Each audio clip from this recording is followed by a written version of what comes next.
প্রথম দাবি, প্রধানমন্ত্রী শেখ হাসিনাকে ছাত্র নাগরিক হত্যার দায় নিয়ে জাতির কাছে প্রকাশ্য ক্ষমা চাইতে হবে। দ্বিতীয় দাবি, আইন শৃঙ্খলা রক্ষাকারী বাহিনী ও দলীয় ক্যাডার এবং সন্ত্রাসী কর্তৃক ছাত্র নাগরিক হত্যার দায় নিয়ে স্বরাষ্ট্রমন্ত্রী আসাদুজ্জামান খান কামাল, সড়ক পরিবহন ও সেতু মন্ত্রী ওবায়দুল কাদের, শিক্ষামন্ত্রী মহিবুল হাসান চৌধুরী নয়ফেল, আইনমন্ত্রী আনিসুল হককে মন্ত্রী পরিষদ থেকে পদত্যাগ করতে হবে। ইন্টারনেট শাটডাউন করে দেশে ডিজিটাল ক্র্যাকডাউন করায় তথ্য প্রতিমন্ত্রী জুনায়েদ আহমেদ পলককে পদত্যাগ করতে হবে। আন্তর্জাতিক মিডিয়ায় শহীদ শিক্ষার্থী এবং আন্দোলনরত শিক্ষার্থীদেরকে ড্রাগ অ্যাডিক্ট বলে কুরুচিপূর্ণ ও মিথ্যা বক্তব্য দিয়ে এবং আন্দোলনকে ভিন্ন খাতে প্রবাহিত করার চেষ্টা করায় তথ্য প্রতিমন্ত্রী মোহাম্মদ এ আরাফাতকে পদত্যাগ করতে হবে। ঢাকা দাবি নাম্বার 3, ঢাকা সহ যত জায়গায় ছাত্র নাগরিক শহীদ হয়েছে সেখানকার ডিআইজি, পুলিশ কমিশনার ও পুলিশ সুপারদের চাকরি থেকে বরখাস্ত করতে হবে। দাবি নাম্বার 4, ঢাকা বিশ্ববিদ্যালয়, জগন্নাথ বিশ্ববিদ্যালয়, জাহাঙ্গীরনগর বিশ্ববিদ্যালয়, রাজশাহী বিশ্ববিদ্যালয় এবং চট্টগ্রাম বিশ্ববিদ্যালয় সহ সারা দেশের প্রত্যেকটি বিশ্ববিদ্যালয়ে যেখানে ক্যাম্পাসে আইন শৃঙ্খলা বাহিনী কর্তৃক শান্তিপূর্ণ আন্দোলনে হামলা হয়েছে প্রত্যেকটি বিশ্ববিদ্যালয়ের ভিসি এবং প্রক্টরকে পদত্যাগ করতে হবে।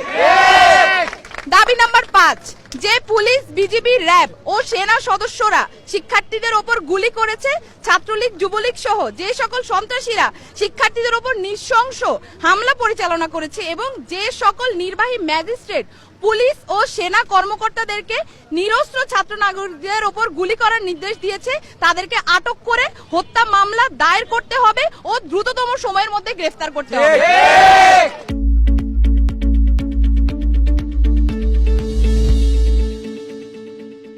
দাবি নাম্বার 6, দেশব্যাপী যে সকল ছাত্র নাগরিক শহীদ ও আহত হয়েছে তাদের পরিবারকে অতি দ্রুত সময়ের মধ্যে যথাযথ ক্ষতিপূরণ প্রদান করতে হবে। 7, দাবি নাম্বার 7, ঢাকা বিশ্ববিদ্যালয়, জগন্নাথ বিশ্ববিদ্যালয়, জাহাঙ্গীরনগর বিশ্ববিদ্যালয়, রাজশাহী বিশ্ববিদ্যালয় এবং চট্টগ্রাম বিশ্ববিদ্যালয় সহ সারা দেশের প্রত্যেকটি বিশ্ববিদ্যালয় এবং শিক্ষা প্রতিষ্ঠানে ছাত্রলীগ নামক সন্ত্রাসী সংগঠন সহ সকল লেজুর ভিত্তিক ছাত্র রাজনীতি নিষিদ্ধ করে দ্রুততম সময়ের মধ্যে নিয়মতান্ত্রিকভাবে ছাত্র সংসদ কার্যকর করতে হবে। দাবি নাম্বার 8, অবিলম্বে সকল শিক্ষা প্রতিষ্ঠান ও হলগুলো খুলে দিতে হবে। কারফিউ তুলে নিয়ে সারা দেশের সমস্ত ক্যাম্পাসে মোতায়েনকৃত পুলিশ, র্যাব, বিজিবি, সোয়াট এবং আর্মি তুলে নিতে হবে। দাবি নাম্বার 9, বৈষম্য বিরোধী ছাত্র আন্দোলনের সাথে সম্পৃক্ত শিক্ষার্থীদের একাডেমিক ও প্রশাসনিক কোনো ধরনের হয়রানি করা হবে না এই মর্মে অঙ্গীকার করতে হবে। ইতিমধ্যে গণগ্রেফতার ও পুলিশি হয়রানির শিকার সমন্বয়ক বৃন্দ ও ছাত্র নাগরিকদের অবিলম্বে মুক্তি দিতে হবে ও সকল মামলা প্রত্যাহার করতে হবে। এই ছিল আমাদের 9 দফা দাবি এবং এই 9 দফা দাবিকে সামনে রেখে আমরা আমাদের আন্দোলন পরিচালনা করছি এবং আজকেও আমাদের যে কর্মসূচি সেই কর্মসূচি থেকে আমরা বলতে চাই অবিলম্বে অতি দ্রুত আমাদের যে 9 দফা দাবি সেটা মেনে নিতে হবে।